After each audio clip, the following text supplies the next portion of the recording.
नमस्कार, मेरा भारत मेरी संस्कृति चैनल पर आप सभी दर्शकों का स्वागत है। मैं हूं घनश्याम पंत। आज मैं कुंडेश्वरा के क्षेत्र में गया हूं और वहां पे श्री त्रिलोक सिंह नेगी जी रहते हैं। आज उनसे कुछ अपने समाज के संस्कृति के सनातन संस्कृति के विषय में जानने की कोशिश करूंगा। वो हमारी संस्कृति के विषय में कितना जानते हैं, आज उनका हम यहाँ पे एक तरह से इंटरव्यू ले रहे हैं। नेगी जी नमस्कार। नमस्कार। मेरा भारत मेरी संस्कृति चैनल पर मैं आपका बहुत बहुत स्वागत करता हूँ। धन्यवाद। सामने आपने तबले रखे हुए हैं, तो मैं चाहूँगा कि थोड़ा सा तबले पर संगत हो जाए आपकी।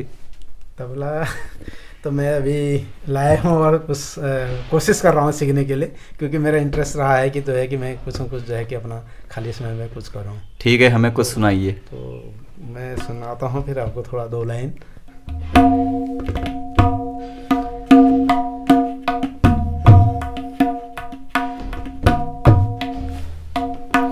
करूं बंदन है शिवनंदन, करूं बंदन है शिवनंदन, तेरे चरणों में है तेरे चरणों में है तेरी जय हो गजानन जी, तेरी जय हो जी। करो बंदन है जम्बनंदन, करो बंदन है बेनंदन, तेरे चरणों की धूल है चंदन, तेरे चरणों की धूल है चंदन, तेरी जय हो गजानन जी, तेरी जय हो गजानन जी। करूं बंदन है शिवनंदन, बंदन है शिवनंदन, तेरे चरणों की धूल है चंदन, तेरे चरणों की धूल है चंदन, तेरी जय हो गजानन जी, तेरी जय हो गजानन जी। विघ्न तेरी कृपा से, विघ्न अमंगल तेरी कृपा से मिटते हैं गणराज जी, मिटते हैं गणराज जी। करो बंदन है शिवनंदन, करो बंदन है शिवनंदन, तेरी जय हो गजानन, तेरी जय हो गजानन जी। बहुत ही सुंदर, बहुत अच्छी शुरुआत हुई है। लगता है कि आज जो है इस चैनल पे जो है बहुत सारे दर्शक हमें मिलने वाले हैं और बहुत सारे सब्सक्राइबर भी मिलने वाले हैं, क्योंकि शुरुआत बहुत अच्छी हुई है। भगवान गजानन की जो वंदना आपने की है, बहुत अति सुंदर वंदना की है। और मैं भी भगवान गजानन से ये प्रार्थना करता हूँ कि मेरे सभी दर्शकों पर अपनी कृपा दृष्टि बनाएं। जितने भी मेरे को चाहने वाले लोग हैं या सनातन संस्कृति को मानने वाले लोग हैं, सबके घरों में खुशियाँ बरसे, सबके घरों में मंगल हो और सबके घरों में सब लोग सुखी रहें, स्वस्थ रहें, मस्त रहें। नेगी जी, आज आपके घर हम पधारे हैं, तो आज आपका कुछ ज्ञान के बारे में जानने की कोशिश करेंगे। सबसे पहले तो मैं आपसे ये जानना चाहता हूँ कि जो हमारी सनातन संस्कृति है, इस सनातन संस्कृति पे आपका कितना विश्वास है। और जहाँ तक है मैं जानता हूँ कि आप आर्मी में थे, आर्मी में सर्विस करते थे, तो आर्मी वाले भी इसको कितना मानते हैं, इसके बारे में आपसे जानना चाहूँगा। नमस्कार। मैं सबसे पहले अपने बारे में बताना चाहूँगा कि मेरा नाम त्रिलोक सिंह नेगी और मैं ओलमड़ा डिस्ट्रिक्ट का रहने वाला, ग्राम लाल नगरी, पोस्ट ऑफिस देघाट, हमारा सल्ट ब्लॉक पड़ता है। और मैं यहाँ काशीपुर में अपने कुंडीसरा क्षेत्र में हूँ, वार्ड नंबर 6 है मेरा। मैंने आर्मी में 30 साल और 21 दिन जॉब किया। मैं आर्मी मेडिकल से था, आर्मी मेडिकल कोर से। और मैं एक्चुअल मेरा जो डिपार्टमेंट था वो मैं एसकेटी हूँ, स्टोर कीपर टेक्निकल जो कहते हैं। मैं एसकेटी क्लर्क भी मानो या चाहे जैसे भी मानो, क्योंकि हमारी क्लर्क की भी ट्रेनिंग साथ में होती है इसकी। और उसके बाद हम स्टोर डील करते हैं, जिसमें हमारा पूरा काम होता है परचेजिंग से लेकर के स्टोर मेंटेनेंस और इशू वगैरह जो भी होता है उसका डाटा हम लोग लेजर जो भी मेंटेन करते हैं हम लोग करते थे। और अच्छा था, मेरा इंटरेस्ट था कि जब मैं छोटा था, जब मैं पढ़ाई करता था, मेरा इंटरेस्ट था कि मैं आर्मी में भर्ती हूँ। और ऊपर वाले ने सुना कि मैं एक्चुअल आर्मी में ही भर्ती हो गया। और बाकी हम ऐसे ही मिडिल क्लास से ही थे, गांव से भी, और आज भी हम मिडिल क्लास में ही हैं। ऐसे ज़्यादा हमारा कोई वो नहीं है, हम एक साधारण हैं और सिंपल हिसाब से रहते हैं।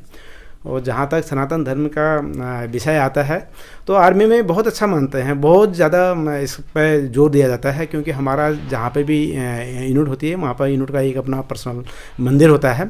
और बटालियनों में भी होता है बड़ा सा मंदिर, यूनिटों का अपना सेपरेट एक मंदिर होता है। जो यूनिट के अंदर फंक्शन होते हैं वो अपने यूनिट के अंदर होते हैं। जहाँ बटालियन लेवल पर या कंपनी लेवल पर होते हैं तो वहाँ पर भी जो है कि सबको इकट्ठा करके वहाँ पर भी फंक्शन किए जाते हैं। और ज़्यादा क्या होता था कि जैसे हम लोग मैं जे एंड के साइड में भी रहा, क्योंकि मैं अपना उड़ी सेक्टर में भी रहा हूँ। और यहाँ क्या कहते हैं उसको, लेह लद्दाख साइड में भी मैं रहा हूँ, 2 टर्नओवर में उस साइड में रहा। तो हमारा ये था कि जो मंदिर का प्रोग्राम था संडे का, तो बिल्कुल फिक्स प्रोग्राम होता था कि 10 बजे हम जो अपना नाश्ता पानी करके और जो है कि मंदिर में पहुँच जाते थे। और दिन में जो है कि 12 बजे तक मंदिर प्रोग्राम होता था, उसके बाद फिर आकर अपना खाना पीना होता था। तो यूनिट में यह है कि हफ्ते में 1 दिन मंदिर प्रोग्राम तो ज़रूर है। और बाकी जो हमारे आरटी जैसे भी होते हैं, जो एक पंडित होते हैं मंदिर, हर मंदिर में जो है अथराइज होते हैं और वो आर्मी के ही होते हैं, भर्ती होते हैं। वो डायरेक्ट जो है कि नायब सूबेदार रैंक से भर्ती किए जाते हैं वो लोग। तो वो उनका तो सुबह शाम का प्रोग्राम तो है ही। और उसमें जिनकी ज़्यादा श्रद्धा होती है, जो खाली टाइम होते हैं, ड्यूटी ना होती जिस टाइम पे, उस टाइम पे वो लोग जो है भी मंदिर में जाके अपना जो है कि प्रोग्राम कर सकते हैं। वहाँ पर सब कुछ इक्विपमेंट होते हैं, वादक जो भी हैं हमारे संगीत के, हारमोनियम ढोलक, जिसको जो कुछ बजाना चाहते हैं वो सब कुछ अवेलेबल होता है वहाँ पर। और लोग जाते भी हैं, बजते हैं, जिनके पास टाइम होता है वो करते हैं। बाकी लोग अपने ड्यूटी पर रहते हैं। बाकी हम सिविल में आ गए 30 साल के बाद में, अभी सिविल में आए। तो सिविल में थोड़ा सा ऐसे ही सिविल का माहौल थोड़ा सा अलग सा रहता है, एडजस्ट होना थोड़ा सा मुश्किल होता है, लेकिन फिर भी ठीक है। हम यहाँ पर आए तो यहाँ पे भी हम थोड़ा सा कुछ संस्थाओं के साथ में भी काम कर रहे हैं, जन सेवा भी कर रहे हैं। और साथ में जो म्यूजिक वगैरह है, हमें थोड़ा शौक़ है इसमें हारमोनियम वगैरह बजाने का भी।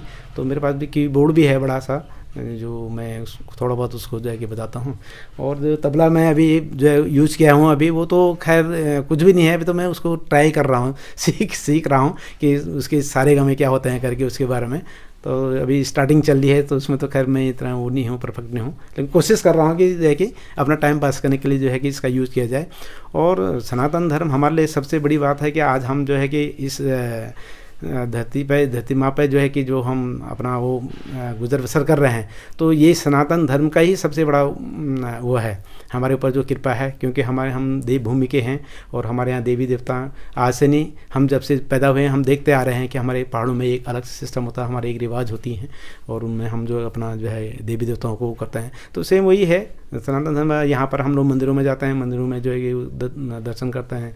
तो यहाँ पर हम अपना घर में भी अपना जिस हिसाब से अपना धर्म के बारे में सीखते हैं, वेदों के बारे में जानते हैं, तो थोड़ा बहुत जो है कि सीखते हैं इधर उधर भी जा करके। और अपने पंडित लोग जो है भी आते हैं, हम उनसे भी सीखते हैं, जानते हैं कि भी क्या चीज़ है क्या नहीं है, कैसा करना चाहिए क्या नहीं करना चाहिए। तो इसी के बारे में बाकी तो हम फॉलो तो हम करते ही हैं सुबह शाम, जितना भी हमसे होता है, जो भी हमारी छोटी मोटी आरतियाँ होती हैं या भजन होते हैं वो हम गाने का कोशिश करते हैं। और आगे भी यही रहेगा हमारा कि जो है हम ज़्यादा से ज़्यादा धर्म पे, अपने धर्म पे विश्वास करें। मैं लोगों से ये कहना चाहता हूँ कि लोग जो है आजकल अपने धर्म के बारे में नहीं समझते हैं। उनको यदि बताओ भी तो अरे छोड़ो यार कुछ नहीं है, धर्म कुछ नहीं है, लेकिन ये गलत है। यदि हमारी सोच पॉजिटिव होनी चाहिए और सब कुछ है, यदि हमारा वो है कि भाई हमारा धर्म है तो है, हमें विश्वास करना होगा। बाकी ठीक है सर, बाकी तो आप जैसा है कि आपने तो, मैंने पूछा बहुत ही कम, लेकिन उत्तर आपने तो पूरा इतिहास ही बता दिया।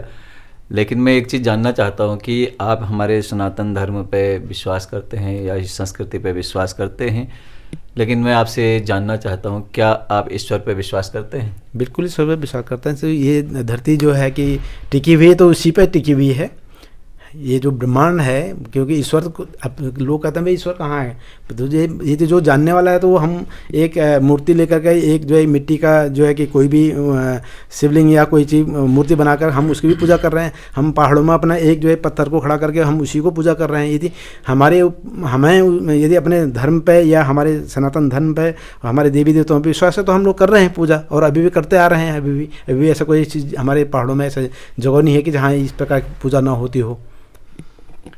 कहने का अर्थ है कि ईश्वर है या नहीं है, देखा किसी ने नहीं है ईश्वर को, ना आपने देखा ना हमने देखा, लेकिन ईश्वर की जो शक्तियां हैं, जो शक्ति है, ईश्वर हमें प्रत्येक व्यक्ति को अपनी उपस्थिति बतलाता है।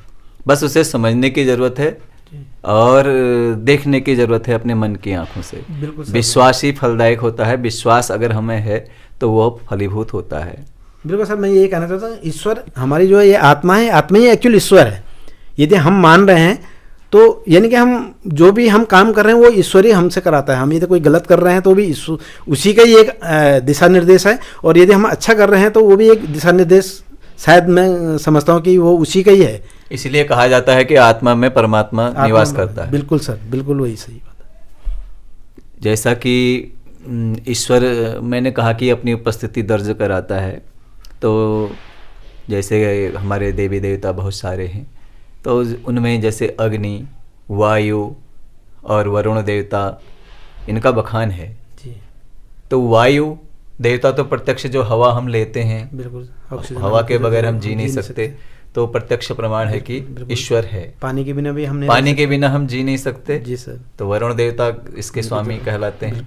तो सूर्य देव हैं, तो नहीं सकते, उनके बगैर हम रह नहीं सकते, उनकी ज़रूरत हमें है, पूरे सृष्टि को उनकी ज़रूरत है। और अग्नि के बगैर हम रह नहीं सकते, ना खाना खा सकते हैं, ना पी सकते हैं। हमें गर्मी भी चाहिए तो सूर्य से चाहिए, अग्नि से चाहिए। पृथ्वी है, पृथ्वी में भी हम बसर अपना कर रहे हैं, हर चीज़ चाहिए। तो ये सब चीज़ें जो हैं, ईश्वर हमें बताता है कि मैं व्याप्त हूँ और हर जगह हूँ। तो ये सब हमारा विश्वास है जी। दूसरी चीज़ मैं आपसे ये जानना चाहता हूँ कि आर्मी की लाइफ आपने जो व्यतीत की, और अब आप जो हैं सिविलियन, एक सिविल लाइफ रिटायरमेंट होने के बाद जो जीवन यापन कर रहे हैं, तो इसमें क्या समानता है? सर, इसमें बहुत सारी समानताएं हैं, क्योंकि मुझे भी जो है कि मैं 2013 अक्टूबर में जब रिटायरमेंट आया, उसके बाद जो है कि सिविल माहौल में आया, तो वैसे लोग कहते हैं कि आर्मी वाला जो है कि एकदम एडजस्टमेंट नहीं होता है, और मैं इसके बारे में थोड़ा बताना चाहूँगा आपको कि ये बात सही है। क्योंकि हमारा एक ऐसा वसूल होता है कि यदि हमने ऑर्डर दिया कि भाई ये काम होना है और आज होना है, तो सिविल में इस पे कोई महत्व नहीं देता है, किसी को कोई महत्व नहीं देता है। यानी अनुशासन की बात है। बिल्कुल, अनुशासन सिविल में नहीं है, क्योंकि यदि उसको काम दिया जाएगा तो वो टर्केबाजी करेगा, आज नहीं कल करूँगा, कल नहीं परसों करूँगा। और आए दिन मैं आज भी यही देख रहा हूँ कि मतलब लोगों के अंदर मतलब वो जागरूकता नहीं है, और वो किसी के साथ में कोई काम हो रही है, कोई बात हो रही है, तो उसमें किसी का कोई वो नहीं है कि भाई हाँ हमें क्या चीज़ करना चाहिए, कैसा करना चाहिए, हाँ आदेश का पालन होना चाहिए, नहीं होना चाहिए, वो चीज़ सिविल में नहीं है। और जबकि आर्मी के अंदर तो भाई आपको ऑर्डर दे दिया तो होना है तो होना है, यस, नो का कोई मतलब नहीं है। लेकिन सिविल में नहीं के बराबर है ये चीज़ें। तो यहाँ पे थोड़ा सा हम जो है क्या कहते हैं, लूज हो जाते हैं। तो कहने का अर्थ है कि अनुशासन का हमारे जीवन में बहुत बड़ा महत्व है। बहुत महत्व। यदि हम अनुशासन से रहें तो हमारा जीवन बहुत ही सरल तरीके से सरल होगा, और कम समय में हम अधिक काम भी जी सर कर सकते हैं। वो भी करेंगे, हम दूसरों की हेल्प भी कर सकते हैं। हर चीज़ जो है कि हमारे अंदर ही भावनाएं हमारी चेंज होती जाती हैं। जैसे हम वहाँ पर होते हैं तो हम लोगों को क्या होता है, यदि नहीं भी कोई कर सकता तो हम लोग एक दूसरे को जो है कि मदद करते हैं। लेकिन यहाँ पर ऐसा नहीं है, सिविल में ऐसा नहीं है। यहाँ पर आप जो वो आपसे जो उसका काम का जो वैल्यू होगी वो वैल्यू भी आप देने को तैयार होंगे, तो तब भी आपको जो है कि चक्कर काटने पड़ते हैं। मैंने ये चीज़ देखा है कि आप पेमेंट करने के बाद भी लोग चक्कर कटवाते हैं। अच्छा, जैसा कि हमने सुना है या देखा भी है कि यहाँ पे आपने एक संगठन बनाया है भूतपूर्व सैनिकों का। जी तो वो संगठन कौन सा है, क्या नाम रखा हुआ है और क्या क्या उस संगठन के लिए आप कर रहे हैं? सर, अभी जो हमारा भूतपूर्व संगठन है उसका हम रजिस्ट्रेशन के लिए गए हुए हैं अभी फ़िलहाल। तो अभी हम लोगों ने लोगों के साथ मीटिंग करके थोड़ा सबको इकट्ठा किया है, क्योंकि संगठित होना बहुत ज़रूरी है। आज के दिन जो है कि हमको एक साथ मिलना ज़रूरी है, क्योंकि हम यदि एक यहाँ पर हों, ये कहीं है, तो आदमी टूट जाता है उससे। तो संगठन का मतलब यह है कि सबको संगठित करना और उनकी कोई प्रॉब्लम है तो उसको सॉल्व करना। तो अभी अभी हम लोगों ने जो है कि 2-4 ऐसी छोटी मोटी मीटिंग करके के उसके बाद फिर एक बड़ी मीटिंग की हम लोगों ने, सबको इकट्ठे किया। उसमें शायद उस टाइम पर जब हमने इकट्ठे किया तो करीब 100 समथिंग ऐसे कुछ लोग प्रेजेंट हुए वहाँ पे।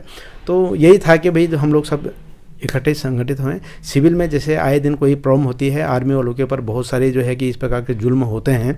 तो यही था कि सभी लोग जब संगठित होंगे तो यदि किसी के ऊपर कोई प्रॉब्लम आ रही है तो हमारा संगठन जो है कि मिलके उस आदमी को हेल्प करेगा। और जहाँ पर भी जो उच्च अधिकारी बैठते हैं वहाँ पर जाके उनके सामने जाकर जो है कि जो समस्या होगी उसको रखा जा सके। इसलिए हम लोगों ने संगठन बनाया है और हमारा संगठन शायद अभी जल्दी से जल्दी अभी वो रजिस्टर्ड होने वाला है। बहुत अच्छी बात है। वैसे भी कहा गया है कि संघे शक्ति कलयुगे, कलयुग में संगठन में ही शक्ति होगी, अकेले कोई कुछ नहीं कर पाएगा। तो बहुत अच्छा कार्य आपने किया है। दूसरा भी राजनीति से संबंधित बातें हैं। तो हमने एक सनातन संस्कृति के अंतर्गत हम धर्म का भी राजनीति में बहुत बड़ा महत्व होता है। तो हमारी संस्कृति को सबसे पहले बचाना है और अपनी संस्कृति का हमें संरक्षण भी करना है। जी सर। तो उसके लिए तो जनता जनार्दन को ही कोशिश करनी पड़ेगी सर। लेकिन एक राजधर्म भी होता है। राजधर्म यानी राजा के द्वारा जिस धर्म को अपनाया जाता है, जिससे राज्य चलता है या देश चलता है, तो वो भी एक राजधर्म होता है। जी सर। वहाँ भी धर्म का बहुत ही बड़ा महत्व होता है। तो मैं आपसे जानना चाहता हूँ कि आज के इस समाज में, जैसा कि बहुत सारे हमारे नेता लोग हैं, बहुत सारी पार्टियाँ हैं, तो अभी चुनाव भी हुए हैं और वोट भी हमने दिए हैं। कल को हो सकता है कि चुनाव के परिणाम आने लगें। तो कहने का अर्थ है कि हम जिस व्यक्ति के हाथों में भी सत्ता सौंपते हैं, उसे भी अपने धर्म को जानते हुए और अपने राजधर्म को मानते हुए सभी जनता जनार्दन के लिए एक ठोस कार्य करना होता है, या उसको दिखाना होता है कि मैं धर्म पर चलने वाला व्यक्ति हूँ और धर्म के द्वारा ही मैं सभी कार्यों को, राज्य हो या देश हो, उसमें चलाता हूँ। तो आप क्या मानते हैं कि हमारे यहाँ की सरकारें इस तरह की हैं? सर, इसके राजनीति के बारे में तो मैं इतना वैसे ज़्यादा इसके बारे में जानते नहीं हूँ, लेकिन फिर भी जो दिखाई दे रहा है हमको, क्योंकि हमारा जो उत्तराखंड बना था 2000 में, नवंबर 2000 में बना था, और आज जो है 20 साल हो गए और सत्ता में जो है कि हमारे बीजेपी वाले भी रहे, कांग्रेस वाले भी रहे। बस है कि दोनों पार्टियों ने ज़्यादातर इसमें आज तक जो है सरकार चलाई है। और हमारा जो उत्तराखंड का मेन उद्देश्य थे कि उत्तराखंड में पहाड़ी क्षेत्र हैं, पिछड़े इलाके हैं, उनको जो है कि रोज़गार मिले, उनको जो है कि शिक्षा, स्वास्थ्य ये सुविधाएं मिले, और जो है कि हमारे जो लोग वो हैं उसमें गरीब हैं या जो भी हैं, तो हमको एक वो मिले, उसमें आरक्षण मिले अच्छा सा। और दूसरा हमारे उत्तराखंड का जो भू है, वो भू कानून जो है कि हिमाचल प्रदेश की तर्ज पे वो भू कानून का हमारा उसमें लक्ष्य था। लेकिन जो है कि सरकारों ने अपने अपने जो है कि मतलब टाइम पास किया, 5 साल एक रहा, 5 साल एक रहा, लेकिन उन्होंने इस मामले में कभी नहीं सोचा। उल्टा हमारे पहाड़ों से पलायन का बहुत बुरा हाल हो गया कि लोग प्लान पे प्लान करते गए, और प्लान भी जरूरी था, क्योंकि यदि आज हमें यदि रोटी चाहिए, पेट को भरना है, तो हमें प्लान ही करना पड़ेगा, क्योंकि पहाड़ों में ऐसे कोई सिस्टम है नहीं। पहाड़ों में अभी इस टाइम पर जो है कि जब ये कोरोना काल हुआ 2 साल, इसमें तो इतनी जंगली जानवर आ गए गाँव में कि बहुत सारा नुकसान हो गया, लोगों को भी नुकसान हुआ इसका। कई लेडीज़ों को जो है कि मार दिया गया जंगली जानवरों के द्वारा, उस पर भी जो है कि एक्शन नहीं हुआ। हम लोगों ने इसमें भी बहुत सारी आवाज़ आवाज़ उठाई थी, क्योंकि हम जो एक संगठन के साथ काम कर रहे हैं वो है देव सेना संगठन। और देव सेना संगठन जो है हमारे हम जो है कि केवल अपने जो हमारे उत्तराखंड वासी हैं, पहाड़ी हैं, चाहे वो देश विदेश कहीं भी रहें, हमारी ये कोशिश है कि उनकी कोई भी समस्या हो हम उसको सॉल्व करें। तो इस मामले में हम लोगों ने जो है कि जो अपने वो अधिकारी हैं डीएफओ वगैरह इन लोगों से भी जो है कि इसमें किया था। बड़ी इसमें काफ़ी जीविता जगह बड़ी मुश्किल से जो है कि वो बाघ को मारने के लिए जो है कि उन्होंने उनको भेजा वहाँ पे, और नहीं तो जो है कि सरकारों ने कोई कुछ नहीं सुना। और आज भी वही हाल है कि अभी जो चुनाव वगैरह हो रहे हैं इसमें वही बड़े बड़े वादा तो करते हैं, बोला हम ये फ्री देंगे वो फ्री। भाई हमें तो फ्री चाहिए नहीं। हमारे उत्तराखंड में कोई आदमी ऐसा नहीं है कि जो फ्री का खाना चाहता है, कोई भिखारी नहीं है कि जो भीख मांग रहा है आज के दिन। हमारे लोग बहुत सक्षम हैं, हमारे लोगों को केवल रोज़गार चाहिए, हमें रोज़गार दीजिए, अब हमें फ्री ना दीजिए। तो यही है कि अब सरकार आ रही है, वादे करते हैं कोई कुछ, और हम ये भी चाहते हैं कि हमें ऐसी सरकार चाहिए जो हमारा एक्चुअल देवभूमि की रक्षा करे। फ्री का मतलब तो ये होता है कि निष्क्रिय कर देना आदमी को, बिल्कुल काम ही नहीं करेगा अगर वो फ्री खाने लगेगा। हमारी जो ज़मीनें होती थी हमने अपने घरों में काम किया, हमारा इतना अनाज होता था कि हम भी खाते थे, और जो जिनका कम था खेती बाड़ी वो लोग भी लेके जाते थे, बेचते थे। लेकिन आज हमारी वो खेती पूरी बंजर पड़ चुकी है, कोई आदमी कुछ नहीं कर रहा है क्योंकि फ्री का राशन मिल रहा है।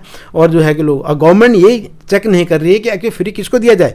एक्चुअली यदि फ्री देना भी है तो प्रॉपर इस पर काम नहीं हो रहा है कहीं भी, किसी भी मामले में। ना कोई ग्राम प्रधान इस पर कर रहा है, ना ब्लॉक से कोई कर रहा है, ना ये उसके ऊपर कोई बैठे हुए हैं अधिकारी, कोई भी उस पर काम नहीं कर रहा है।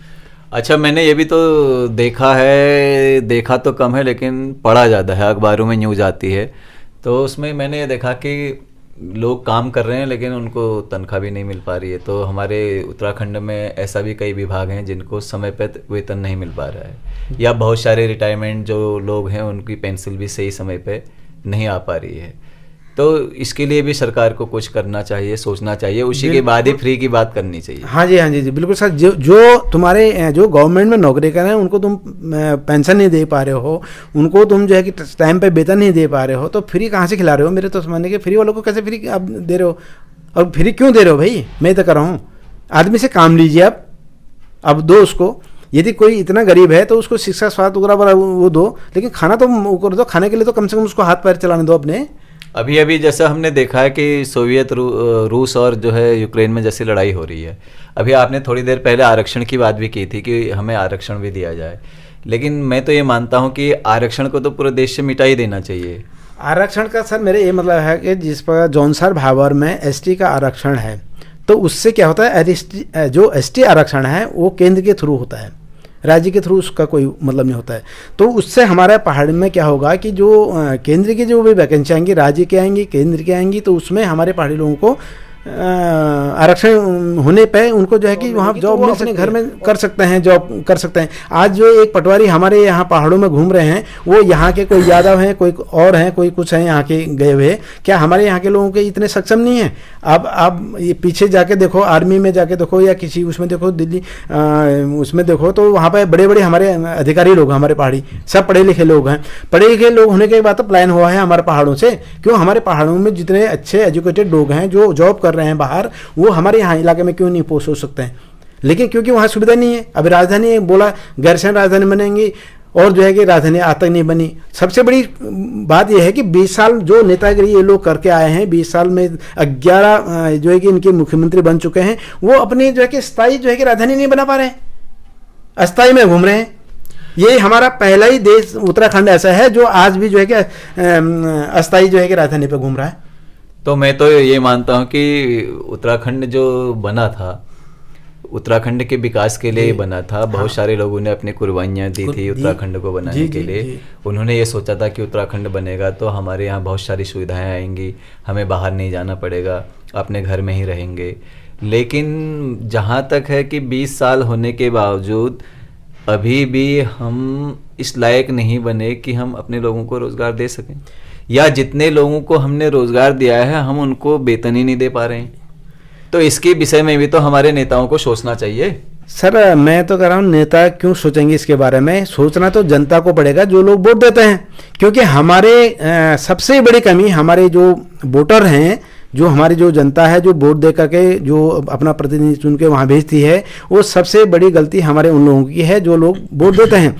क्योंकि वो लोग जो है वोट देते हैं, हमारी इसमें क्या है, मैं इस पार्टी का, मैं उस पार्टी का, मैं इस पार्टी का, मैं उस पार्टी का, इसी में ये लोग जो है कि बिके हुए हैं हमारे पहाड़ों में, यानी लड़ते झगड़ते रहते हैं और इसलिए जो है कि नेता कोई विकास नहीं करते हैं। सबसे बड़ी कमी हमारी है, क्योंकि हम लोग जो है कि अपना वोट को सही तरीके से नहीं देते हैं। मैं कहता हूं कि ये अपने जो क्षेत्र से जो भी है वो वहाँ से अपना कोई जो सक्षम बंदा है उसको खड़ा करें। और हमारा तो एक ही चीज़ है कि प्रदेश के अंदर जो है कि प्रदेश की कोई पार्टी ऐसी होनी चाहिए कि जो अपने पहाड़ों के बारे में जानता हो, जो वहाँ रहता हो, जिसको वहाँ की प्रॉब्लम का पता हो। दिल्ली में बैठे हुए लोगों को किसी चीज़ के बारे में पता नहीं है कि पहाड़ों में क्या होता है। पहाड़ों में आप आए दिन देखते हैं कि जब बीमार होता है तो उसको कहीं कोई चेयर पर उठा के लेके आ रहा है, कोई उसको चारपाई पर उठा के लेके आ रहा है, तो उनको तो पता नहीं है कि एक्चुअल क्या रोड वहाँ पे है या नहीं है। क्या नहीं पता सब है। मैं ये मानता हूं कि ऐसा नहीं है कि पता ना हो, क्योंकि आजकल तो ये टेक्निकल बहुत तकनीक जो है हमारी विकसित है, टीवी पे आता है, अभी मोबाइल ऐप्स हैं, बहुत सारे ऐप्स हैं, यूट्यूब चल रहा है, तो बहुत चीज़ों में हमारे यहाँ की परेशानियों को दिखाया भी जाता है। ऐसा नहीं है कि नहीं दिखाया जाता, लेकिन यह है कि मैं ये मानता हूँ कि वो लोग करना नहीं चाहते हैं। सर हम कैसे कह सकते हैं कि वो करना नहीं चाहते हैं? वो ऐसे कह सकते हैं क्योंकि हमारे यहाँ कुछ हो ही नहीं रहा है ना। नहीं, तो मैं तो ये समझता हूँ कि सबसे बड़ी कमी हम लोगों की है, क्योंकि हम लोग जागरूक नहीं हैं इनके प्रति। यदि हमने उनको वोट दे के चेयर पर बैठाया है तो हमको इतना दम होना चाहिए कि हम उसकी चेयर को उठा के बाहर कर सकते हैं, उसको चेयर से निकाल के बाहर ला सकते हैं उसको बंदे को। कैसे काम नहीं करेगा, लेकिन हम लोग नहीं चाहते हैं ना। हमारे कुछ लोग इस प्रकार के हैं जो बिक जाते हैं बीच बीच में। हाँ। और वो जो है कि जनता को जो है कि बरगला करके जो है कि उनको पीछे धकेल देते हैं। जो हमारी देश की राजनीति ही ऐसी है, जैसा कि गाँव में होता है ग्राम प्रधान का चुनाव होता है, ग्राम प्रधान के चुनाव में गांव के लोगों को जो ग्राम प्रधान बहुत सारे उठते हैं, जो उसके जो क्या कहते हैं सदस्य होते हैं जो उठे रहते हैं, तो वो लोग क्या करते हैं कि गांव के लोगों को पार्टी कराते हैं, खिलाते पिलाते हैं, दारू पिलाते हैं और पार्टियां चलती रहती हैं। उसके बाद हो सकता है कुछ पैसे भी देते होंगे, लोभ देते हैं, यानी प्रलोभन देते हैं। लोभ के चक्कर में जो है बाद में वो अपना हिसाब लगाता है कि चुनाव के समय मेरा इतना खर्चा हुआ, तो वो सबसे पहले जो भी योजनाएं आती हैं तो उसको सबसे पहले अपने पैसे को वापस लेता है। आपने जो बोला सर एकदम सत्य है, और यही हो रहा है आज के दिन। जो बीच में जो उनके कार्यकर्ता हैं वो लोगों को जो है कि मिला मिलो करके अपने पार्टी हटे करते हैं डेली और खाते पीते हैं। और यदि आज हम ईमानदारी से वोट देते हैं और कल को हमको कोई समस्या हमारी है या हम उनको कोई काम के बारे में बताते हैं तो वो तो सुनेंगे नहीं, क्योंकि उन्होंने तो खाया पिया है। और दूसरा जिसने जो चेयर पे जाके बैठा है उसने तो पैसा खर्च किया है भाई, उसने तो दे दिया, उसकी तरफ से तो आपको पूरा बटा हुआ है उसने तो वो तो ये मान के चलता है कि मैंने तो आपका विकास पहले ही कर दिया क्योंकि तो मैंने आपको बहुत पैसा दिया। वो तो पहले अपना जो खर्चा है उसको वसूल करेगा, उसके बाद आने वाले 5 साल के लिए फिर तैयारी करेगा, तो विकास होगा कहाँ से? तो इसमें जनता जनार्दन को जागरूक रहना है, कभी भी प्रलोभन में नहीं आना है। और हम लोग ऐसे जैसे ग्राम प्रधान है, भारत सरकार बहुत पैसा देती है गांव के विकास के लिए भी, तो अगर ग्राम प्रधान ईमानदार हो, अगर वो पूरा पैसा गांव के लिए लगाता हो, तो मैं तो ये मानता हूं कि 5 साल में बहुत पैसा आता है। अगर ग्राम प्रधान 1 साल का पैसा भी गांव पे लगा दे तो बहुत ही विकास हो सकता है। बिल्कुल सर। लेकिन ऐसा करते नहीं हैं, सब लोग अपने खाने पीने पे रहते हैं। और दूसरा वही बात आगे जाके हमारे जो विधायक हैं या सांसद हैं, तो इन पे भी वही बात लागू हो जाती है। ये लोग भी करना तो नहीं चाहते हैं, उसमें कुछ पब्लिक का ही ऐसा होता है कि पब्लिक का भी रोल कुछ ऐसा होता है कि वो अपना खाने पीने पार्टी के लिए उन सदस्यों से जो है पैसा लेते हैं, मज़े करते हैं और उनका पैसा खर्च होता है। जीत गए तो वो अपना पैसा वसूल करते हैं, हार गए तो कोई बात नहीं, कहीं ना कहीं से वो फिर जुगाड़ भिड़ाएंगे। तो इसीलिए हमारे यहाँ का जो विकास नहीं हो पाता है। तो इस चैनल के माध्यम से मैं ये कहना चाहूँगा कि सबसे पहले हम लोगों को जनता जनार्दन को स्वयं ईमानदार बनना पड़ेगा, और हम ऐसे अपने विधायक हों या जो भी वादे इस समय चुनाव में उन्होंने किए हैं हम लोगों से, और यदि वो जीतते हैं तो हम उनसे तभी पूछ सकते हैं जब हमने उनसे कुछ लिया ना हो, न खाया पिया हो। सर मैं आपके चैनल से यही संदेश देना चाहूँगा जनता को कि जो हमारे जो नेता हैं, अब यदि हम ईमानदार रहेंगे तो नेता भी ईमानदारी से काम करेगा, हम उसके सामने जो है कि जा कर के अपनी मांगें पूरी करवा सकते हैं उससे, है कि नहीं। लेकिन हम लोग जो है कि इतने उसमें आ जाते हैं, बहकावे में आ जाते हैं कि हम अपने आपस में लड़ लेते हैं, लेकिन नेता के पास में कोई लड़ने को नहीं जाता है कि नहीं। और मैं तो कह रहा हूँ यदि नेता बनने की इतनी ख्वाहिश किसी को है और वो कहता है यदि मैं सेवक हूँ, तो मैं तो कहता हूँ उसको तनख्वाह भी नहीं लेनी चाहिए अपनी, और पेंशन भी नहीं लेनी चाहिए, क्योंकि 5 साल में वो आता है और 5 साल बाद सपोज करो नहीं आया तो 5 साल बाद उसको पेंशन लग जाती है। और आने वाले समय में मैं तो 2004 की बात से शायद स्टार्ट किया हुआ है, आज लोग जो है कि अपनी पेंशन के लिए लड़ाई लड़ रहे हैं, क्योंकि तब से पेंशन बंद हो चुकी है लोगों की। आने वालों जो सर्विस पे हैं लोग, वो तो कोई 60 साल कर रहे हैं। 60 साल के मीनिंग है कि 40 साल से 30 साल के बीच का पीरियड होता है। इतने साल वो नौकरी करने के बाद में उनको पेंशन नहीं मिलती है, और ये 5 साल जो है कि करने का, आज यदि 5 साल पार्षद रहा तो पार्षद की पेंशन मिलेगी, पार्षद से यदि वो विधायक बनता है तो विधायक की पेंशन मिलेगी, विधायक से ऊपर वो सांसद बनता है तो उसकी मिलेगी, मंत्री मुख्यमंत्री PM बन गया तो उसकी पेंशन मिलेगी। तो ये किसके ऊपर जो है कि इसका बोझ आ रहा है? ये हमारे ऊपर आ रहा है, हमारी जनता के। तो जनता क्यों नहीं समझ रही कि इसका जो बोझ है वो हमारे ऊपर है? तो जैसे कि हमारे माननीय मोदी जी कहते हैं कि आप अपने क्षेत्र के विधायक हों या सांसद हों, उनसे आप प्रश्न कीजिए, उनसे अपनी बात के लिए कि जो कुछ भी उन्होंने वादे आपसे किए हैं तो उसको उनसे बोलो कि वो पूरा क्यों नहीं करते, यानी उनसे आप क्वेश्चन करें जी। यदि आप उनसे कुछ बोलेंगे ही नहीं, पूछेंगे ही नहीं, तो फिर तो उन्होंने कुछ करना नहीं है। लेकिन वही है ना सर, लोगों के अंदर जागरूकता नहीं, लोग जो है कि एकता है ही नहीं, लोग इकट्ठे होते नहीं हैं। इसलिए मैं यही लोगों से वो करता हूं कि संगठन में शामिल होइए। संगठन एक ऐसी शक्ति है कि हम कहीं पर जाके अपनी जो है कि मांगे जो है कि पूरी करा सकते हैं। संगठन के थ्रू हम उनको अपनी जो है कि मांगे पूरी करा सकते हैं। और एक आदमी जाके नहीं कर सकता है, एक आदमी 2 आदमी हम जाएंगे वो तो धक्का मार के वैसे बाहर निकाल देगा, कौन सुनेगा हमारी बात।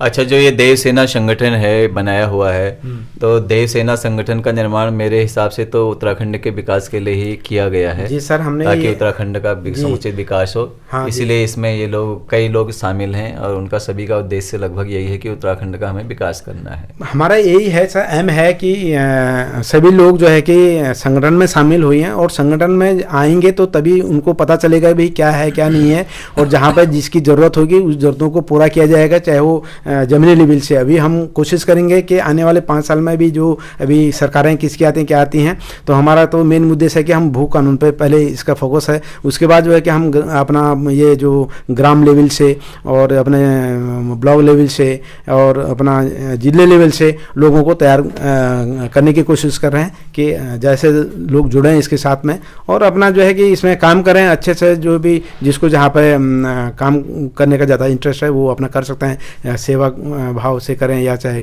किसी भी उससे करें, तो अपना आएँ, अपना विकास करें। हम तो यही चाहते हैं कि लोग ज़्यादा से ज़्यादा इसको जो है कि जुड़ें इसके साथ में। और क्योंकि क्षेत्र में जो अभी देवसेना के विषय में जो बातचीत चल रही थी कि देवसेना, जो आपने हमारे सनातन संस्कृति की बातें भी देवसेना में जो लोग हैं करते हैं करके आपने बताया, तो मैं भी देवसेना से ये आशा करता हूँ कि वो हमारे सनातन संस्कृति के विषय में भी लोगों को जागृत करे और लोगों को इस बारे में बताएं। अपने चैनल के माध्यम से भी मैं लोगों से भी ये कहूँगा कि वो ऐसे जो संगठन हैं जैसे देवसेना है और भी बहुत सारे संगठन हैं, उनसे जुड़ें जो हमारे समाज के लिए कार्य करते हैं और अपनी संस्कृति को भी बढ़ावा देते हैं, धर्म को बढ़ावा देते हैं। उन सब के साथ मिलकर के हम सबको कार्य करना है। इस बारे में आप क्या कहेंगे? सर, देवसेना संगठन जो है वो एक्चुअल सनातनी है। हमारा जो पर्वतीय जो क्षेत्र का जो हमने ये अपना संगठन बनाया है, राष्ट्रीय लेवल का संगठन है, लेकिन हमारा जो नेगी जी, आपने बहुत अच्छे विचार रखे थे। आपने जो कुछ भी सनातन संस्कृति और धर्म के विषय में हमें जानकारी दी, उसके लिए आपका बहुत बहुत धन्यवाद है। आप हमारे दर्शकों को कुछ मैसेज दीजिएगा। दर्शकों को मेरा यही मैसेज रहेगा कि जो हमारा जो चैनल है मेरा भारत मेरी संस्कृति, तो ज़्यादा से ज़्यादा लोग उससे जुड़ें, और उनके अपने कोई अच्छे विचार होंगे तो वो अपने कमेंट बॉक्स में डाल सकते हैं। हाँ, मैं समाज को यही मैसेज देना चाहूँगा कि यदि हमारी धर्म और संस्कृति को यदि बचाए रखना है तो आने वाली पीढ़ी को भी जो है कि इसके बारे में जागरूक करें।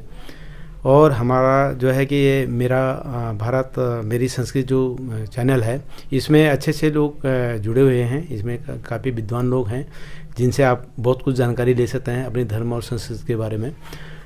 तो मैं यही चाहूँगा कि यदि किसी के अपने कोई विचार होंगे तो उन्हें भी वो अपना इसमें साझा कर सकते हैं और कमेंट बॉक्स में उसमें जो है कि उसको अपना दे सकते हैं। धन्यवाद, नमस्कार। आपने बहुत ही अच्छे विचार दिए और मैं अपने चैनल के दर्शकों से यही कहूँगा कि आप जो है नेगी जी के विचारों को सुनें, समझें, जानें। और आप सबका बहुत बहुत धन्यवाद है, आप सबने अपना कीमती समय दिया। आज के लिए इतना ही, नमस्कार, धन्यवाद।